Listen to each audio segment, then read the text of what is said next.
Hey, what's up, everybody? Ed here from Perfetto Realty Group, also known as the Perfetto Group on YouTube. Thank you guys for watching, spending a couple minutes with me today. I'm in the garage, I'm in the workshop, and I did a project a long time ago. So, man, 20 years maybe. It was before I had, my better tools. So I went ahead and made an attempt at a chessboard, and I've got a chess piece. I'll tell you the whole story. I got some maple and I got some walnut and I cut squares. I don't even remember how I did it, but they're like 2 by 2 or inch and a half by inch and a half.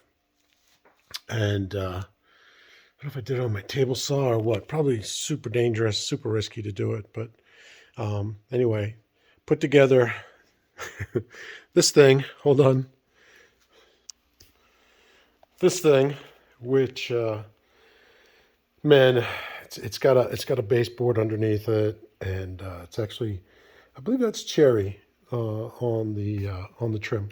So each square was bumpy. There were spaces, and it was not up to my standards. Basically, it sat in in the uh, in the garage, one corner or another, got moved around, and I finally decided, I'm done. I've got to do something with this. It was decent enough. I thought maybe I could do something with it. So I wanted to show you this one technique here. I've got my fluorescent lighting up top, and as I just watch the light, you can see the little ripple. Let me try to put it in a better light. You use your light to show you. All right, this is all pretty good. I got one little dimple right there, but I'll put my hair dryer, if you will, on it. But if you watch the light, it'll tell you where your low spots are. See, there's one right there. And then in this little spot here, you'll see the light gets a little crazy because I've got a low spot. So I kind of lifted it and I'm waiting for gravity to do its thing because I just poured this. And this is Famo wood from Lowe's, believe it or not. 70 bucks. Well, it was 70 bucks.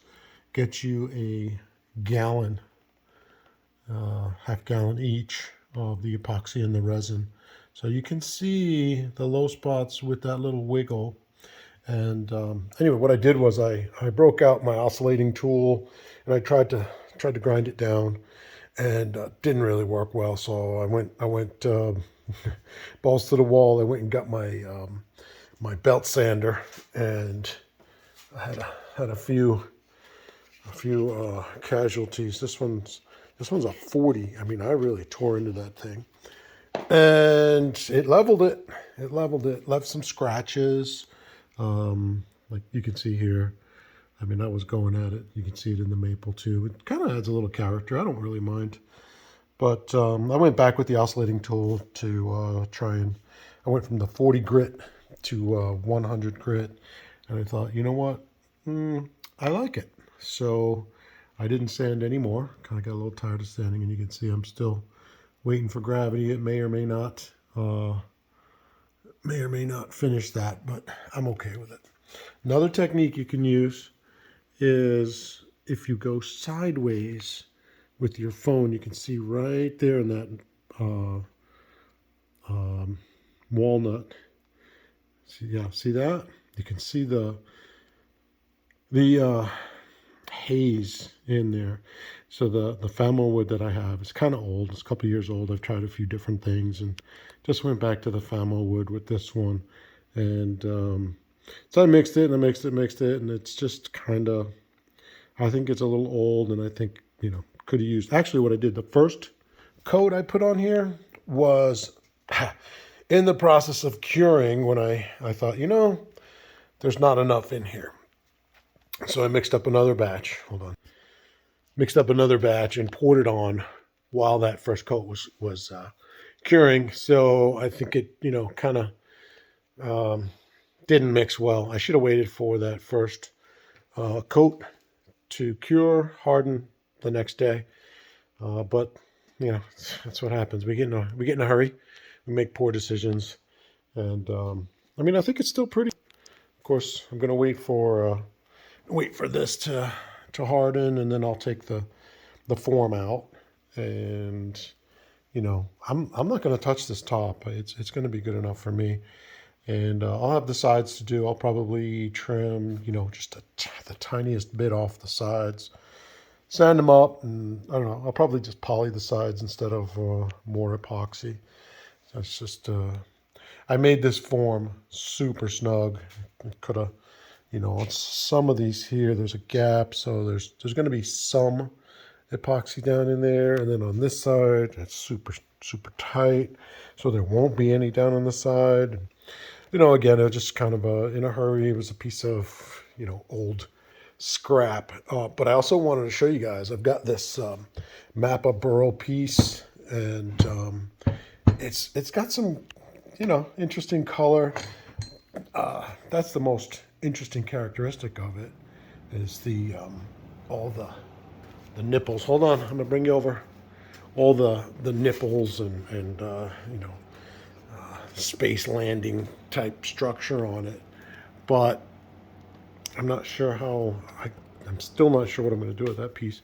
But what I'd like to do is take something cool like this, and I'm going to cut it into smaller pieces for my pawns and all my men, all my chess pieces. So I'm hoping I can find something cool in there, you know, king and queen. And what I'd like to do is make them two pieces. I may just make them like weebles. And if I make them kind of weebly, you know, kind of like, you know, soft and round on top and even bigger on the bottom. And with a diagonal epoxy in between. And I'll do something like a green. I like the emerald green, so I might do a green and gold or something contrasting. And we'll try to turn them in an egg style. I might have to carve up the top for the rook or the knight. We'll do something a little bit different for them. But wanted to share my chessboard with you guys and let you know how much I appreciate you, all my subscribers, man. So flattered. And I wish everybody the best. You know, we're coming into the summertime. And, you know, I always like to share a little word of wisdom. So as the song goes, don't forget the sunscreen. See ya.